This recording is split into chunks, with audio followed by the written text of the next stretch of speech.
आपके second paper में और थर्ड पेपर में आपने 36 मार्क्स लिया है मिला के, यानी एक में 6-7 नंबर आ गए, एक में 30 के आसपास आ गए, हो गए 36-37, तो भी आप पास हो। हेलो एवरीवन, मैं अरविंद जनू क्लासेज में आपका स्वागत करता हूं। इस वीडियो में आपसे बात करूंगा राजस्थान विश्वविद्यालय बीएससी पार्ट फर्स्ट के बारे में।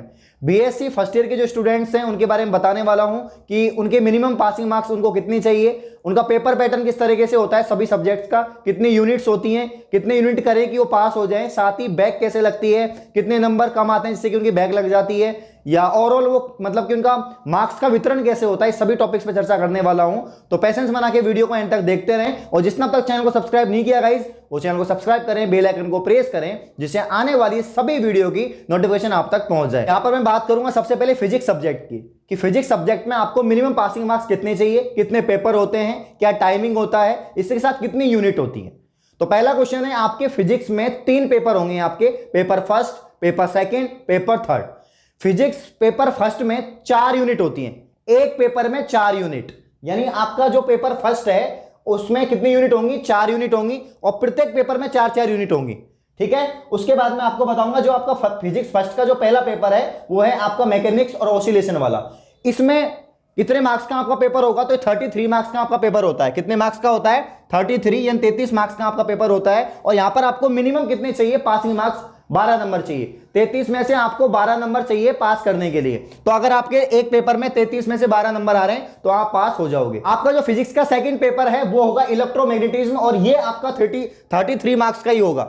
ये आपका 33 मार्क्स का ही होगा। इसमें भी आपको पासिंग मार्क्स चाहिए 12 मार्क्स चाहिए आपको। और आपका जो लास्ट पेपर है फिजिक्स का वो ऑप्टिक्स का है, और इसमें भी आपको ये जो है 1 नंबर ज्यादा होगा, इसका 34 नंबर का होगा, और इसमें भी पासिंग मार्क्स आपको 12 ही चाहिए। यानी पहला पेपर आपका 33 नंबर का, दूसरा 33 नंबर का, और तीसरा पेपर जो आपका होगा वो होगा 34 नंबर का। यानी टोटल आपकी 100 मार्क्स की थ्योरी होगी। कितने मार्क्स की होगी, 100 मार्क्स की आपकी थ्योरी होगी। और आपको टोटल पासिंग मार्क्स कितने चाहिए, 36 चाहिए। यानी 12, 12 और 12 इसमें, यानी टोटल कितने हो गए, आपको 36 मार्क्स चाहिए पासिंग मार्क्स 100 में से। अब बात करूंगा प्रैक्टिकल की। अगर मैं यहां पर प्रैक्टिकल की बात करूं तो आप देखेंगे प्रैक्टिकल आपका है यहां पर 50 मार्क्स का, टोटल 50 मार्क्स का आपका प्रैक्टिकल होगा। पासिंग मार्क्स के लिए आपको कितने चाहिए, 18, मिनिमम आपके 18 मार्क्स आने चाहिए अगर आपको प्रैक्टिकल पास करना है।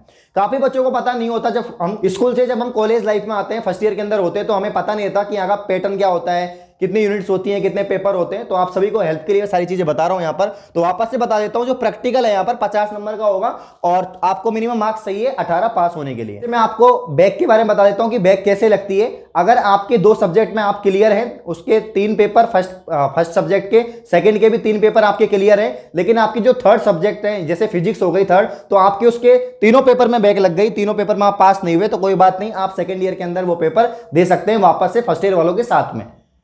और अगर आपके 2 सब्जेक्ट के अंदर एक पेपर बैक लगते हैं तो आप फिर फेल हो जाओगे, आपको वापस से मतलब कि पेपर में बैठना पड़ेगा, फर्स्ट ईयर में वापस से आपको बैठना पड़ेगा। अगर आपके 2 सब्जेक्ट में एक पेपर बैक रहते हैं और एक सब्जेक्ट के 3 पेपर हैं तो कोई दिक्कत नहीं है, आप फर्स्ट ईयर वालों के साथ में जब आप सेकंड ईयर में हो जाओगे तो सेकंड ईयर के पेपर तो आप दोगे ही, फर्स्ट ईयर वालों के साथ में आप फर्स्ट ईयर के पेपर भी दे सकते हो और आप पास कर सकते हो।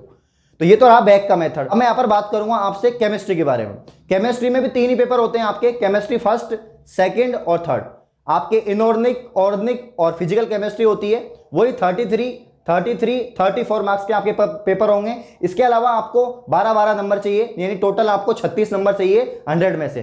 थ्योरी होती है 100 नंबर की, और आपको चाहिए इसमें 36। इसी के अलावा आपको मैं बता देता हूं कि प्रैक्टिकल केमिस्ट्री का भी 50 नंबर का ही होता है, और 50 में से आपको मिनिमम पासिंग मार्क्स चाहिए 18। केमिस्ट्री सब्जेक्ट के अंदर 5 यूनिट होती हैं, प्रत्येक पेपर में 5 यूनिट होती हैं, यानी एक पेपर में 5, दूसरे में 5, तीसरे में 5, तो 5 यूनिट आती हैं। 5 यूनिट में आपको एक यूनिट में 2 क्वेश्चन मिलेंगे, टोटल 10 क्वेश्चन आएंगे। 10 में से आपको 5 क्वेश्चन करने होते हैं। ये पेपर पैटर्न होता है केमिस्ट्री सब्जेक्ट का। मैं बात करूंगा मैथमेटिक्स सब्जेक्ट की। यहां पर मैंने बात करी पहले फिजिक्स की, फिर बात करी केमिस्ट्री की, अब मैं बात करूंगा मैथमेटिक्स की, कि मैथमेटिक्स में कितने पेपर होते हैं, कितने नंबर के होते हैं, और आपको मिनिमम पासिंग मार्क्स कितने चाहिए। साथ ही प्रैक्टिकल भी कितने नंबर का होगा ये भी बताने वाला हूं। तो आप देखेंगे मैथमेटिक्स में भी 3 पेपर होते हैं। कितने पेपर होते हैं, 3 पेपर होते हैं, paper first, paper second, paper third. Paper first की यहां पर मैं बात करूं तो वही आपको 3 घंटे में करना होगा, प्रत्येक पेपर का आपको टाइम मिलेगा मात्र 3 घंटे। ठीक है। इसके अलावा जो पहला पेपर है वो है आपका डिस्क्रीट वाला है, डिस्क्रीट मैथमेटिक्स, और ये आपके 40 नंबर का होगा। एक पेपर आपका 40 नंबर का होगा, दूसरा भी 40 नंबर का होगा, तीसरा भी 40 नंबर का होगा। यही आपकी जो थ्योरी है वो 120 नंबर की होगी। सेकंड जो पेपर है आपका कैलकुलस है। थर्ड जो आपका पेपर है एनालिटिक, जियोमेट्री और ऑप्टिमेशन थ्योरी है। तो ये 3 पेपर होंगे, 40-40 नंबर के आपके पेपर होंगे मैथमेटिक्स के, और टोटल आपकी थ्योरी हो गई 120 नंबर की। साथ में आपका जो प्रैक्टिकल होगा वो होगा मात्र 30 नंबर का, और टोटल आपके मार्क्स हो गए यहां पर 150, और 150 में से आपको पासिंग मार्क्स चाहिए 54। 150 में अगर आपके 54 मार्क्स आते हैं तो आपको पास कर दिया जाएगा। आपकी जो मैथमेटिक्स है उसमें आप पास हो जाओगे मैथमेटिक्स सब्जेक्ट में। तो यहां पर मैं वापस से बता देता हूं, केमिस्ट्री की अगर बात करूं तो आपको 36 नंबर चाहिए 100 में से, थ्योरी में से। वहीं फिजिक्स में भी आपको 36 चाहिए, और टोटल मैथमेटिक्स की बात करूं तो 150 में से आपको 54 नंबर चाहिए, तो आप पास हो जाओगे। यहां पर मैं बात करूं वापस से बैक पेपर की बात करूं तो जैसे कि आपके 3 सब्जेक्ट हैं और टोटल आपके पेपर हो गए 9, 3 पेपर हो गए आपके। 6 पेपर आपने पास कर लिए 2 सब्जेक्ट के, और एक सब्जेक्ट के अगर आपका एक पेपर में बैक लग गई, यानी एक में आपके 12 से कम नंबर आए, 8 आ गए, 9 आ गए, या दूसरे में भी आ गए, तीसरे में भी आ गए, अगर तीनों में भी आ गए तो आपके बैक लग जाएगी। आप उनको सेकेंड ईयर में पास कर सकते हो, आपको मौका मिलेगा सेकेंड ईयर में पास कर सकते हो। वापस से आपको फर्स्ट ईयर के साथ में वो पेपर देना होगा और आप पास कर पाओगे। इसके अलावा अगर आप दोनों सब्जेक्ट में आपके बैक लगती है, यानी आप दोनों, जैसे फिजिक्स का भी एक पेपर आपके कम नंबर आते हैं और केमिस्ट्री में भी एक पेपर में कम नंबर आते हैं, तो फिर आप फेल हो जाओगे, तो आपको वापस से फर्स्ट ईयर देनी पड़ेगी। ये मेथड होता है आपके बैक पेपर का। अगर आपके एक सब्जेक्ट में 3 पेपर हैं और आपके एक पेपर के अंदर आगे 0 मार्क्स, अंडा मार्क्स आ गए आपके, लेकिन आपके सेकंड पेपर में और थर्ड पेपर में आपने 36 मार्क्स लिया है मिला के, यानी एक में 6-7 नंबर आ गए, एक में 30 के आसपास आ गए, हो गए 36-37, तो भी आप पास हो, कोई दिक्कत नहीं है। अगर आपके एक पेपर में 0 आ रहे हैं लेकिन आपके 2 पेपरों में आप पास हो रहे हो, टोटल मिला के 36 मार्क्स आ रहे हैं, तो भी आप पास हो जाओगे। बीएससी फर्स्ट ईयर में आप कैसे पास होंगे, आपको कैसे पढ़ना पड़ेगा, किस तरीके से आप डिवाइड करें सब चीज को, तो मैं यहां पर बताने वाला हूं। जैसे कि आप बीएससी पार्ट फर्स्ट की बात कर रहा हूं, तो अगर आप बायोलॉजी के स्ट्रीम के भी स्टूडेंट हो या मैथमेटिक्स के हो, दोनों के लिए बताने वाला हूं। आपके पास मिनिमम, मतलब सभी सब्जेक्ट में, फिजिक्स को छोड़ दिया जाए तो लगभग सभी सब्जेक्ट में 5 यूनिट आती हैं, और 5 यूनिट में प्रत्येक यूनिट में आपको 2-2 क्वेश्चन मिलेंगे, यानी टोटल आपको 10 क्वेश्चंस मिलेंगे सब सब्जेक्ट के अंदर, और 10 क्वेश्चंस में से आपको 5 करने होते हैं। आपको एक यूनिट में 2 क्वेश्चन मिलेंगे, उसमें से चूज करना पड़ेगा आपको, अथवा में रहेंगे दोनों, और आपको एक क्वेश्चन करना होगा। तो आप इस तरह से पढ़ सकते हैं कि आपको, जैसे किताब के अंदर भी आपको पता रहेगा कि आपका सिलेबस के अकॉर्डिंग आपकी कौन सी यूनिट में कितने चैप्टर हैं। तो जैसे 2 चैप्टर हैं, एक यूनिट के अंदर 2 चैप्टर हैं, तो 2 चैप्टर में से आप एक चैप्टर तैयार कर सकते हैं, क्योंकि उस चैप्टर में से एक क्वेश्चन तो डेफिनेटली आएगा।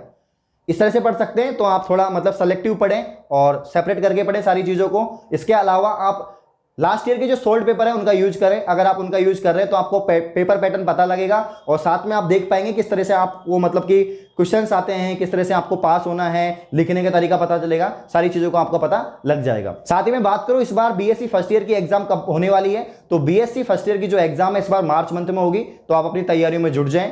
मैंने कॉलेज के रिगार्डिंग काफी मोटिवेशनल वीडियोस बना रखी हैं, तो आप जाके चैनल पर देख सकते हैं। अगर ये वीडियो आपको अच्छी लगी, वीडियो को लाइक करें, कमेंट करें, शेयर करें। धन्यवाद।